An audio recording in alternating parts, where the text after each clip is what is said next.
So in this section, we'll go over another calculus prereq, which is trig functions, trigonometry functions.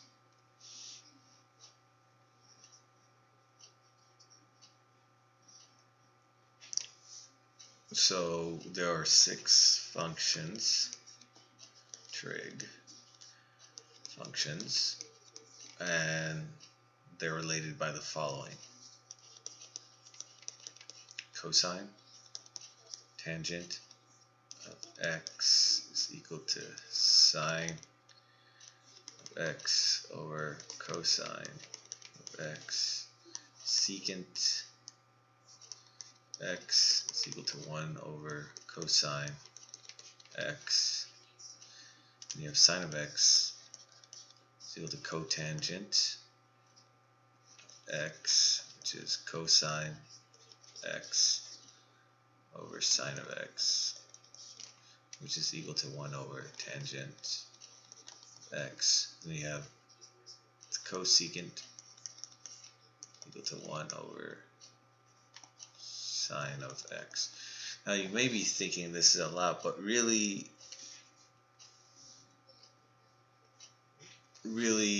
you just have to know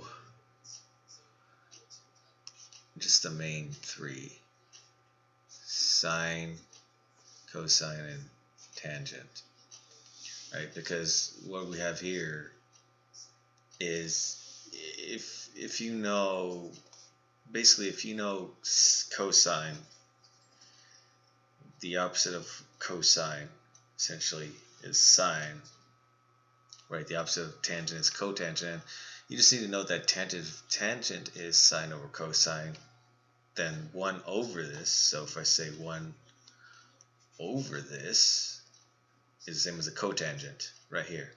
And so if you know your functions and fractions, you can start doing all sorts of flipping and mixing. And the same thing, so you have sine 1 over sine, right, would be your cosecant, and 1 over cosine would be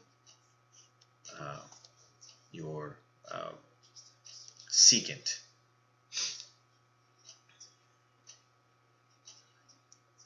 And you'll see some people do something quirky, like let's say secant x, times sine of x, and that'll throw people for a loop. But you have to know that this is the same as this, so you're really saying, well, this is really tangent of x.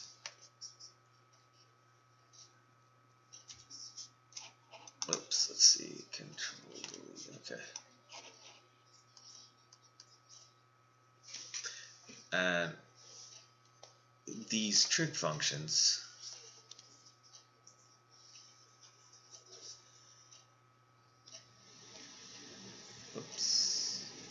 they're always defined in terms of a right angled triangle. Here's our little degree mark with cosine of the degree is equal to, you have opposite hypotenuse and adjacent. I mean, if it's too hard, you'd always say y and x, right? So cosine is what? This is the angle, right? So it would be adjacent to the opposite. So adjacent over, oops, messed it up, sorry. Be adjacent over hypotenuse, not to the opposite, okay. Hypotenuse. Yes, sorry, and then tangent would be adjacent over opposite.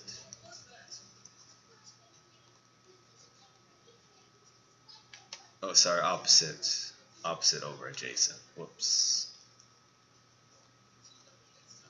Adjacent secant Just be hypot over adjacent sine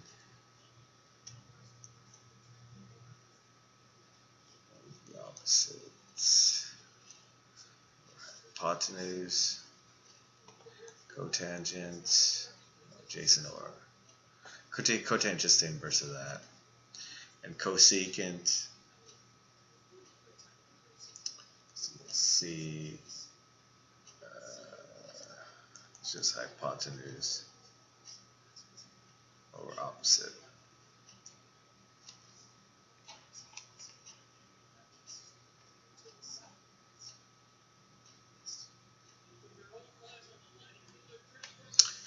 And so the other thing I want to note, is this recording? Okay. The thing we want to note is degree, and then what it is in radians. So if you remember, if we did a degree of a circle, right, we would say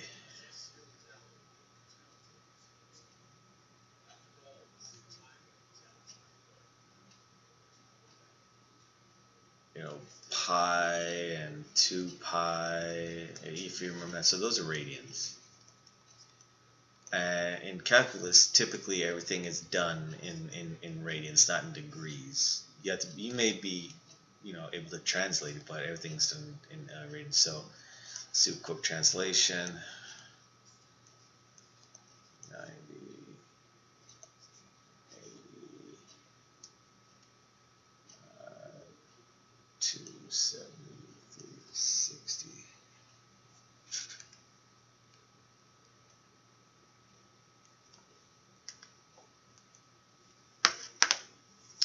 So in radians, this would be 0, this would be pi over 6, pi over 4, pi over 3, pi over 2, pi, 3 pi over 2, and then 360 is 2 pi, right?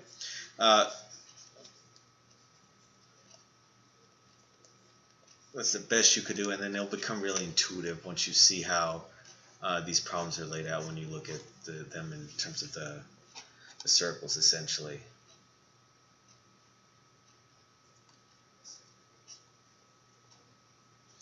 So that's kind of it for this section. I mean, there's not a lot. Basically, you just have to memorize, and then everything becomes intuitive after that.